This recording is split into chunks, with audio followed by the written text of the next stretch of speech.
বিচার চাওয়ার জন্য তোফাজ্জলের মা বাবা ভাই বোন কেউই নেই, তবে আমি আইনিভাবে লড়ব তার জন্য। ঢাকা বিশ্ববিদ্যালয়ের ফজলুল হক মুসলিম হলের তোফাজ্জল নামের এক মানসিক ভারসাম্যহীন তরুণকে পিটিয়ে হত্যার ঘটনা ঘটেছে। গতকাল বুধবার রাতে এই ঘটনায় নিহত তোফাজ্জলের হয়ে আইনি লড়াই চালিয়ে যাওয়ার ঘোষণা দিয়েছেন ঢাকা বিশ্ববিদ্যালয়ের সাবেক শিক্ষার্থী আরিফুজ্জামান ইমরান।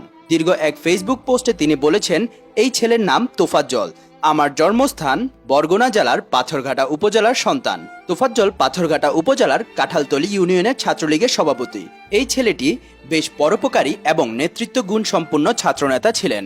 ব্যক্তিগত জীবনে প্রেম সংক্রান্ত একটি বিষয় নিয়ে আঘাতপ্রাপ্ত হওয়ার পর প্রথমে কিছুটা মানসিক ভারসাম্য হারায়। এরপর কিছুদিনের মধ্যে খুব অল্প সময়ের ব্যবধানে তোফাজ্জলের মা বাবা এবং একমাত্র বড় ভাই মারা যান।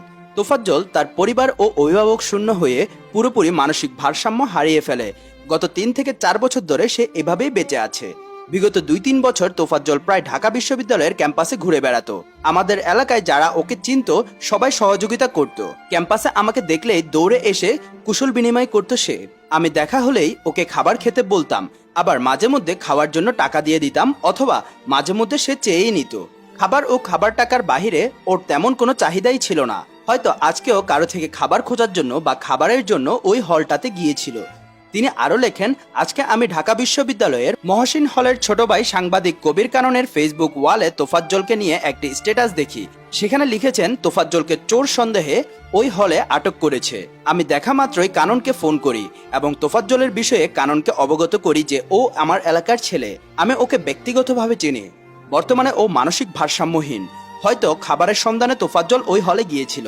আমি কাননকে বলেছিলাম, ওইখানে ওকে যারা আটক করে রেখেছে তাদের সাথে কথা বলো। তোফাজ্জল যে মানসিক ভারসাম্যহীন এটা ওদের অবহিত করো, যাতে ওরা শারীরিকভাবে টর্চার না করে তোফাজ্জলকে। কানন আমাকে কিছুক্ষণ পরে ফোন দিয়ে বলে, ভাই ওরা আর টর্চার করবে না, তবে আপনি কোনো মতে ওর কোনো অভিভাবক বা কাউকে পাঠান যার কাছে তোফাজ্জলকে ওরা দিয়ে দিবে, আমি সেই ব্যবস্থা করছি। এরপর আমি আমার পরিচিত কয়েকজনকে ফোন করি যারা আমার এলাকার। তাদেরকে আমি বারবার বলছিলাম ফজলুল হক হলে গিয়ে তোফাজ্জলকে নিয়ে আসার কিছু একটা ব্যবস্থা করে, কিন্তু আমি কারো থেকে কোনো রকমের সাহায্য পাইনি এবং কাউকে ম্যানেজও করতে পারিনি। ঘটনার বর্ণনা লিখতে গিয়ে তিনি লেখেন, 2 ঘন্টা ব্যবধানে ফেসবুকে দেখি তোফাজ্জলকে ওই হলের শিক্ষার্থীরা নির্মমভাবে নির্যাতন করে হত্যা করেছে। আহা, ঢাকা বিশ্ববিদ্যালয় ছাত্র নামধারী বিবেকহীন এই নরপিশাচদের জন্য আজকে একটি নিরপরাধ প্রাণ চলে গেল। আর আজ হলো ঢাকা বিশ্ববিদ্যালয় কলঙ্কিত।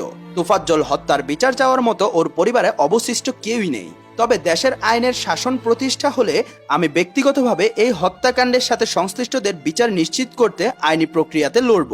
আরও আপডেট পেতে আমাদের পেজটিকে ফলো করে সাথে থাকুন। ধন্যবাদ।